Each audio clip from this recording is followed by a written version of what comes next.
পরম প্রেমময় পরম দয়াল শ্রী শ্রী ঠাকুরের চরণে শত সহস্র কোটি আভূমি প্রণাম জানাই এবং আপনাদের প্রতি প্রত্যেককে জানাই আন্তরিক আনন্দিত জয়গুরু। আজকের আলোচনার বিষয় হল শ্রী শ্রী ঠাকুরের হাসিতে আকাশ বাতাস থরথর হয়ে কাঁপত, আবার কখনো তিনি হতেন ভক্তবাঞ্ছা কল্পতরু। তার হাসিতে আকাশ বাতাস থরথর হয়ে কাঁপছে এও দেখা গেছে।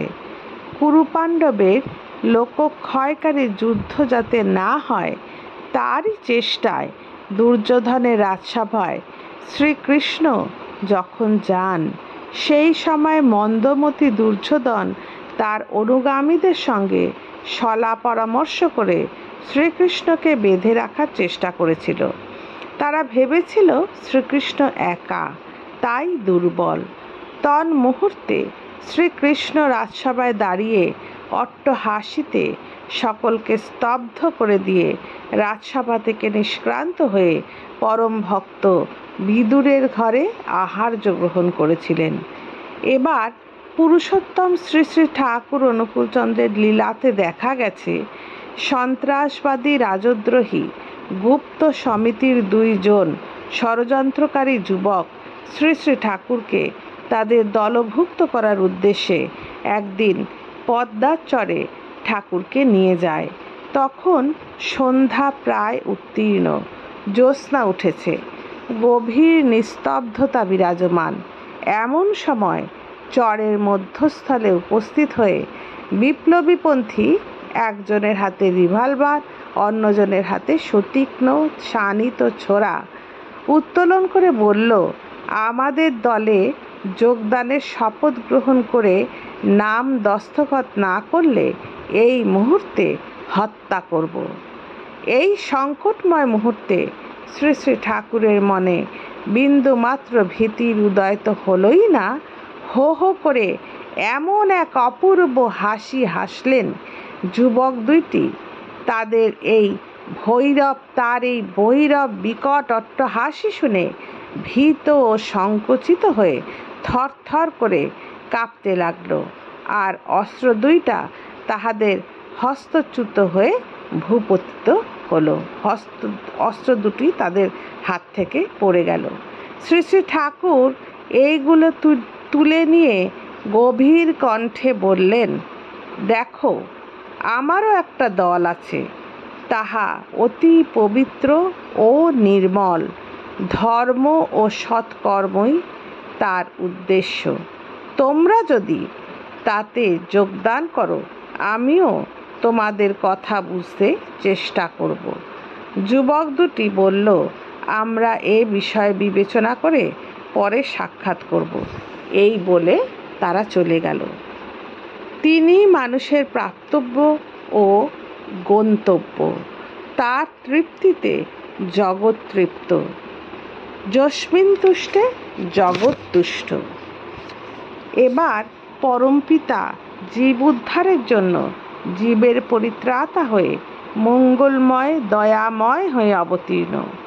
ধনী দরিদ্র, দিনহীন, পাপী তাপী, সে যেই হোক না কেন, তার ভক্তি অর্ঘ্য গ্রহণে তাকে বিবর্ধনে উন্নীত করে তাকে কল্যাণমুখী করেছেন। তিনি যে ভক্তবাঞ্ছা কল্পতরু, ভক্তের অনুরাগের টানে ভক্তি অর্ঘ্য গ্রহণে ভক্তকে পরম কল্যাণের অধিকারী করে তুলেছেন, তাই বলেই তিনি পরম দয়াল।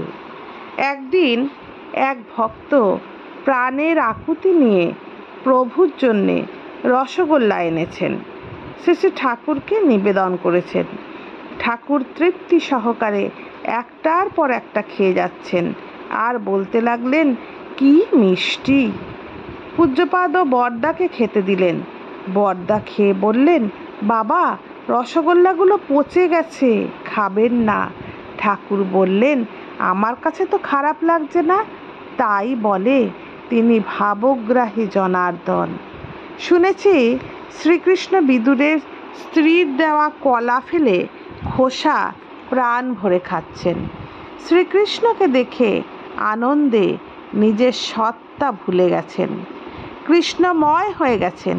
হঠাৎ বিদুর এসে তা দেখে স্ত্রীকে বলল, তুমি করছো কি? প্রভুকে কলা ফেলে খোসা দিচ্ছ? তখন তার স্ত্রী বুঝতে পেরে লজ্জায় অভিভূত হয়ে গেল। তারপর জোর হস্তে শ্রীকৃষ্ণের কাছে প্রার্থনা জানিয়ে খোসার পরিবর্তে কলা খেতে দিলেন।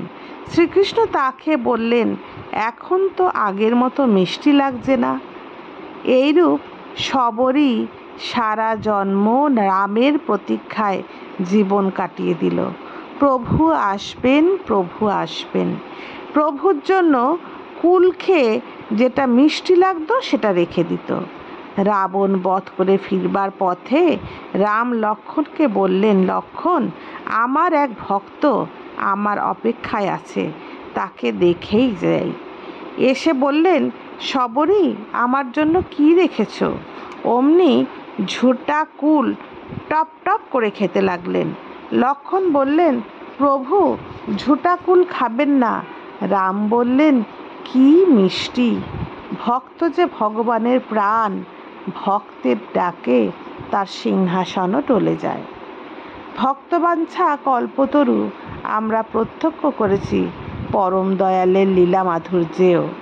শ্রী শ্রী ঠাকুর অসুস্থ, রাত্রি অনেক হয়েছে। হঠাৎ শ্রী শ্রী ঠাকুর পান্তুয়া খেতে চাইলেন। সকলেই অবাক, ঠাকুরের শরীর অসুস্থ, এ খাওয়া ঠিক নয়।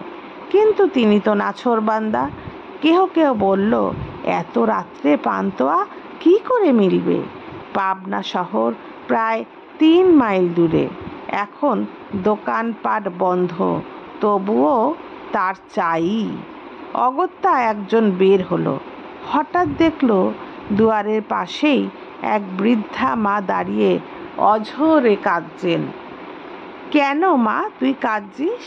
মাটি বললেন, বাবা, আমি দেশ থেকে খুব ভালো পান্তুয়া এনেছি, কত আশা করে শ্রী শ্রী ঠাকুরকে খাওয়াবো বলে, কিন্তু আমার এমনই মন্দ ভাগ্য যে শ্রী শ্রী ঠাকুর এখন অসুস্থ। আরে মা, বলিস কি? ভক্তের আকুল প্রার্থনা তার কাছে পৌঁছেছে। ঠাকুর পান্তুয়া খাবার জন্য ব্যাকুল হয়ে উঠলেন। দে মা, বলতেই মাটি আনন্দে উদ্বেলিত হয়ে কেঁদে ফেললেন। শ্রী শ্রী ঠাকুর সেই পান্তুয়া পেয়ে কি আনন্দিতই না হলেন। আজ তবে এতখানিই থাক। সবাই ভালো থাকবেন, সুস্থ থাকবেন, দয়ালকে মাথায় নিয়ে রাখবেন। জয় গুরু, বন্দে পুরুষোত্তম।